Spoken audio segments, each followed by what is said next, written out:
నమస్కారం సుధీర్ సార్. నమస్కారం అండి. ప్రస్తుతం డిగ్రీ ఫినిష్ చేస్తున్నటువంటి స్టూడెంట్స్ ఎవరైతే ఉన్నారో వాళ్ళు ఈ ఇయర్ ఎండ్‌లోపు గనక సెటిల్ అవ్వాలి అనుకుంటే గవర్నమెంట్స్‌కి సంబంధించినటువంటి అంటే ఆ జాబ్స్‌కి సంబంధించిన నోటిఫికేషన్స్ ఏమేమి రెడీగా ఉన్నాయి? 1 ఇయర్‌లో నిజంగానంటే ఇయర్ ఎండ్‌లోపు ఖచ్చితంగా సక్సెస్ అవ్వడానికి అవకాశం ఉంటుందా? ఫోకస్ చేస్తే. So, Andhra Pradesh state government Ugadi రోజున ఇయర్ క్యాలెండర్ ఇస్తాము అని చెప్పి నంబర్ ఆఫ్ వేకెన్సీస్‌తో సహా కూడా ఇచ్చారండి. హ్మ్. దానికి సంబంధించి ఆల్రెడీ ఫస్ట్ నోటిఫికేషన్ ఆల్రెడీ వచ్చేసింది.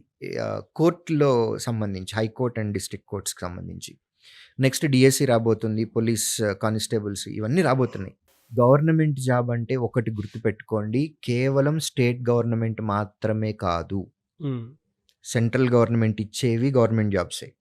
పబ్లిక్ సెక్టర్ యూనిట్స్ ఇచ్చేవి కూడా గవర్నమెంట్ జాబ్సే. కాబట్టి ఓన్లీ స్టేట్ గవర్నమెంట్‌ని మీరు దృష్టిలో పెట్టుకోవద్దు. మనం ఏ స్టేట్‌కైనా సరే వెళ్ళి సెంట్రల్ గవర్నమెంట్ ఇచ్చేటటువంటి జాబ్స్ లేదా పబ్లిక్ సెక్టర్ యూనిట్స్ జాబ్స్ మనం అప్లై చేసే రైట్ భారతీయులుగా మనకుంది. కాబట్టి తెలంగాణ స్టేట్‌లో చదువుతున్న డిగ్రీ స్టూడెంట్స్ కేవలం తెలంగాణ గవర్నమెంట్ ఇచ్చే నోటిఫికేషన్స్ వెయిట్ చేయొద్దు. హ్మ్. Same applies for Andhra students. Central government అయినా పబ్లిక్ సెక్టర్ అయినా మనం ఎక్కడికైనా సరే వెళ్ళి అప్లై చేసి ఆ స్టేట్లో ఉద్యోగం చేసేటటువంటి రైట్ బై బర్త్ మనకుంది. కాబట్టి నోటిఫికేషన్స్ రెగ్యులర్గా ఉన్నాయి. స్టేట్ గవర్నమెంట్ ఇవ్వట్లేదు ఇవన్నీ చెప్పొద్దు, సాకులు మాత్రమే. హ్మ్. ఏ ఎగ్జామ్లో అయినా సరే ఫస్ట్ ఇప్పుడు డిగ్రీ ఫైనల్ ఇయర్ అయిపోతుంది. మీ డిగ్రీ ఎగ్జామ్స్ అయిపోయిన వెంటనే అన్నిటికీ కావాల్సినటువంటి సబ్జెక్ట్స్ ఒక 3 ఉన్నాయండి. హ్మ్.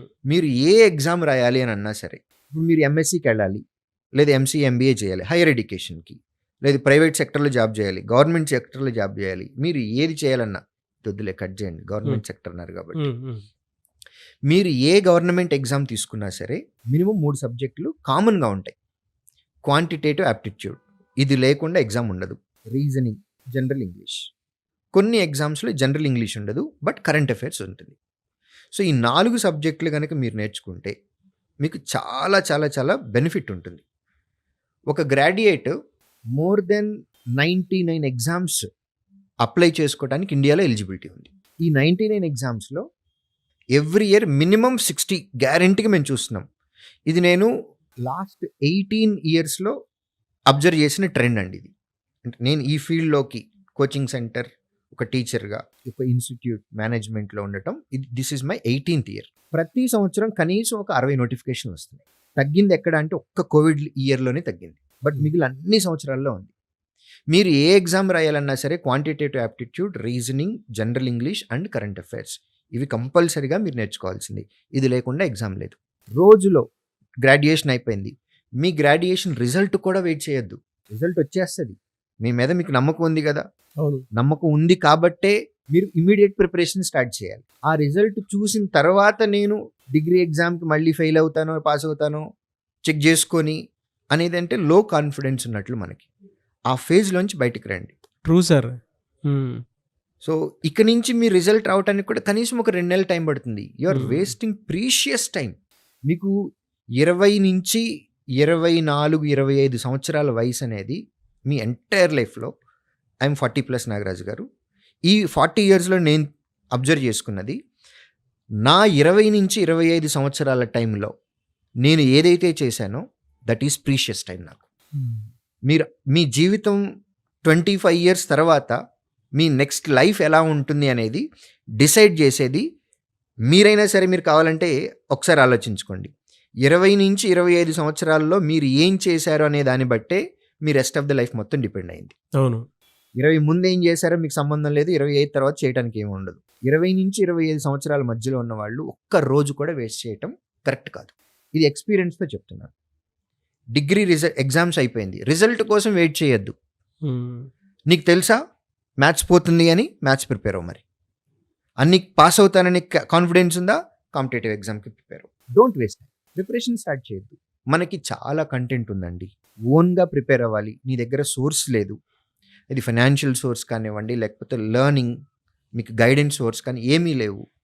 You have social media, content ఉంది, టైం ఎక్కువ పడుతుంది ఆబ్వియస్గా. ఒక ప్రాపర్ టీచర్ ఉన్నప్పుడు, ఒక గైడ్ ఉన్నప్పుడు మీరు తయారయ్యే విధానము, మీ సొంతగా తయారయ్యే విధానం, రెండింటికి డిఫరెన్స్ ఉంటుంది కొంచెం. But at least start the work. మనకి బోల్డ్ అన్ని మార్కెట్లో బుక్స్ అవైలబిలిటీలో ఉన్నాయి, ఈ బుక్స్ అవైలబిలిటీలో ఉన్నాయి, సోషల్ మీడియాలో యూట్యూబ్లో మనకి కంటెంట్ అవైలబిలిటీలో ఉంది. బట్ నేను చెప్పేది ఒక్కటే, ఫాలో ఓన్లీ వన్ గైడ్. ఎవరైనా ఒక్కటే టీచర్ని ఫాలో అవ్వండి. మీరు 2-3 టీచర్లుగా సోర్సులు పెట్టుకొని వాళ్ళని ఫాలో అవుతుంటే గనక too many cooks spoil the dish అన్నట్లుగా. లేదా తెలుగులో కూడా సామెత ఉంది, 2 పడవల మీద కాళ్ళు పెట్టి ప్రయాణం చేయటం. ఇది కరెక్ట్ కాదు. ఫాలో ఓన్లీ వన్ సోర్స్, అది ఏదైనా అవ్వచ్చు.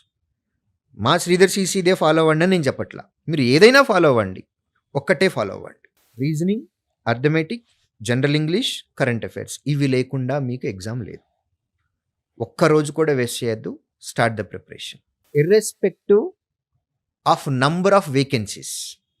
మీకు ఏజ్, ఎడ్యుకేషన్, క్వాలిఫికేషన్ ఉందా, ఉన్న ప్రతి నోటిఫికేషన్కి అప్లై చేయండి.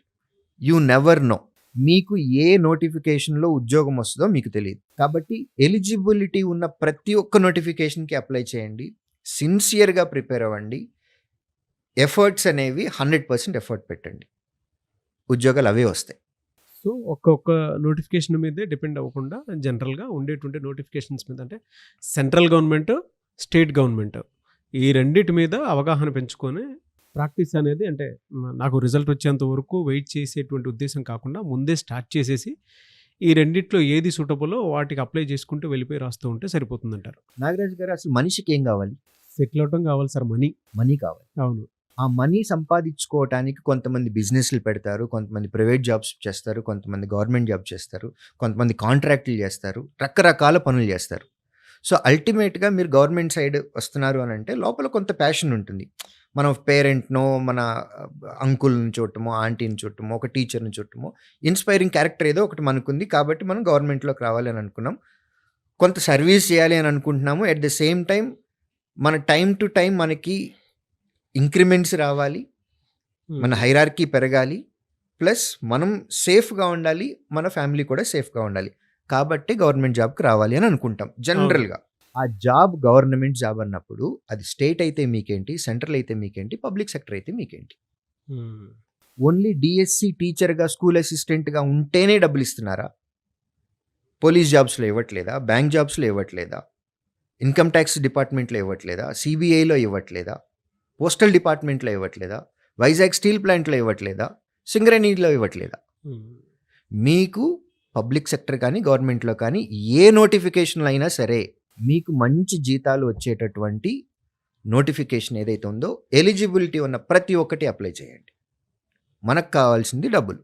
ఫస్ట్ ఒక ఉద్యోగం తెచ్చుకోండి, తర్వాత మీకు లోపల కోరిక ఒకటి ఉంది, నేను ఒక టీచర్గానే ఉండాలి అని అనుకున్నాను, లేదు నేను ఒక పోలీస్ ఆఫీసర్గా ఉండాలి అని అనుకున్నాను, లేదు నేను డెస్క్ జాబ్ చేయాలి అని అనుకుంటున్నాను, లేదు నేను ఫీల్డ్ జాబ్ చేయాలి అని అనుకుంటున్నాను. ఇది రెండో దానికి ప్రిపేర్ అవ్వండి. బట్ ఫస్ట్ ఒక జాబ్ తెచ్చుకోవాలి. కాబట్టి మీకు ఏ ఎగ్జామ్లో అయినా సరే నేను చెప్పిన సబ్జెక్టులు గ్యారంటీ. ఇవి ఇమ్మీడియట్గా డిగ్రీ అయిపోయిన, ఎగ్జామ్స్ అయిపోయిన వెంటనే ప్రిపరేషన్ స్టార్ట్ చేయండి. సిలబస్ని 3 to 4 monthsలో కంప్లీట్ చేసుకోండి. మీకు ఎలిజిబిలిటీ ఉన్న ప్రతి నోటిఫికేషన్కి అప్లై చేయండి. సిన్సియర్గా ప్రాక్టీస్ చేయండి, హార్డ్ వర్క్ చేయండి, ఇష్టంగా పని చేయండి, మాక్ టెస్టులు రాయండి. ఎఫర్ట్ అనేది 100% పెట్టండి. ఉద్యోగం ఆటోమేటిక్గా అదే వస్తుంది. ఫస్ట్ ఉద్యోగం తెచ్చుకోండి, రెండో ఉద్యోగం, ఫస్ట్ ఉద్యోగం ఫ్యామిలీ కోసం, రెండో ఉద్యోగం మీకోసం తెచ్చుకోండి.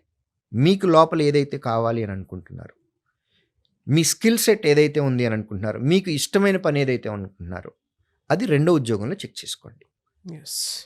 Very good information sir. Thank you so much sir. Thank you.